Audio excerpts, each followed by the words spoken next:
Border Planner Hub, inovasi sosial inkubasi UMKM lintas budaya di perbatasan Aruk, Indonesia, Malaysia.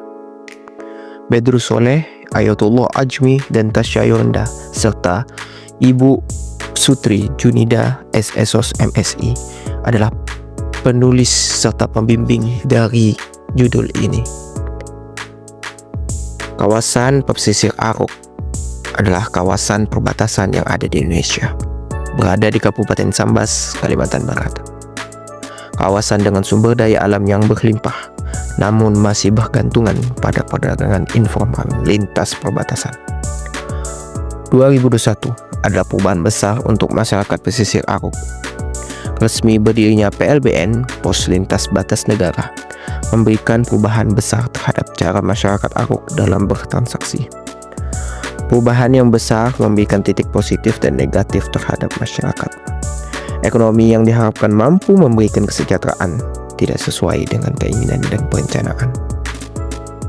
Hadirnya Border Planner Hub sebagai sebuah model inkubasi UMKM lintas budaya merupakan solusi untuk masalah. Kawasan pesisir Aruk yang mendapatkan perhatian lebih dari pemerintah serta kawasan yang memiliki potensi perkembangan ekonomi yang signifikan lintas budaya harus mampu memanfaatkan dan memberdayakan perempuan serta pemuda dalam mengembangkan UMKM lokalnya. Keterbatasan infrastruktur serta teknologi menjadi tantangan tersendiri dalam pengembangan UMKM lintas budaya, serta regulasi perbatasan yang harus diperhatikan oleh pemerintah demi menyukseskan inkubasi ini. Dengan sumber daya alam yang berlimpah, potensi perempuan dan pemuda tidak boleh disia-siakan oleh pemerintah Indonesia. Border Planner Hub adalah solusi dari masalah perputaran roda ekonomi di Indonesia.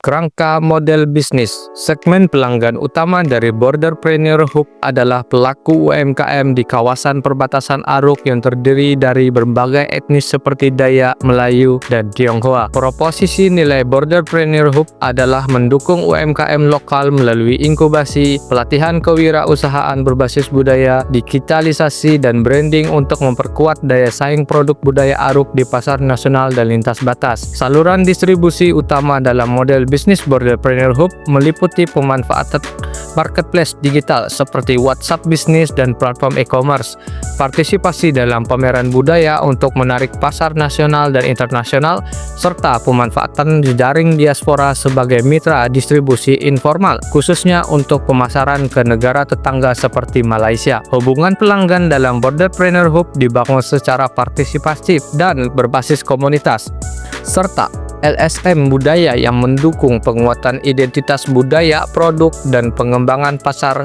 berbasis komunitas. Struktur biaya Border Planner Hub mencakup biaya operasional seperti sewa dan gaji tim, pengembangan aplikasi sederhana seperti WhatsApp Business untuk pemasaran, serta biaya promosi dan pemasaran produk melalui pameran, iklan, dan strategi lainnya untuk menjangkau pasar yang lebih luas. Rencana operasional, pemasaran, dan organisasi. Operasional sendiri, yang pertama adalah pelatihan dan mentoring rutin Border Planner Hub. Yang kedua ialah kurasi dan promosi produk UMKM. Sedangkan pada pemasaran, media sosial dan e-commerce, Border Planner Hub menjadi yang pertama. Yang kedua yaitu kerja dengan diaspora. Yang kedua yaitu kerjasama dengan diaspora, serta pemeran budaya dan event komunitas. Organisasi tersendiri terdapat founder, yaitu tim mahasiswa, tim mentor yang terdiri dari dosen dan praktisi, serta koordinator pelaku UMKM. Border Planner Hub hadir membawa ide pengembangan UMKM melalui inovasi sosial di wilayah perbatasan Aruk, Kabupaten Sambas, Kalimantan Barat, yang berbatasan langsung dengan Sarawak, Malaysia. Wilayah Aruk memiliki kekayaan alam yang besar, namun masyarakatnya masih mengandalkan aktivitas perdagangan lintas batas secara informal. Sejak berdirinya PLBN Pos Lintas Batas Negara pada tahun 2021, pola ekonomi masyarakat mulai berubah. Adapun kebutuhan awal dana sekitar 75 juta rupiah.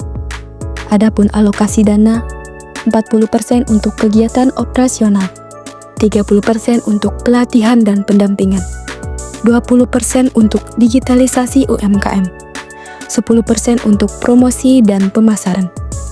Adapun sumber pemasukan, jasa pelatihan dan program inkubasi 40%, bagi hasil dari produk UMKM mitra 50%, dukungan mitra dan program CSR 10%. Target balik modal sekitar 1 tahun 2 bulan. Estimasi ROI 45% di tahun pertama. Kami mengembangkan pendekatan inovatif melalui digitalisasi produk berbasis nilai budaya.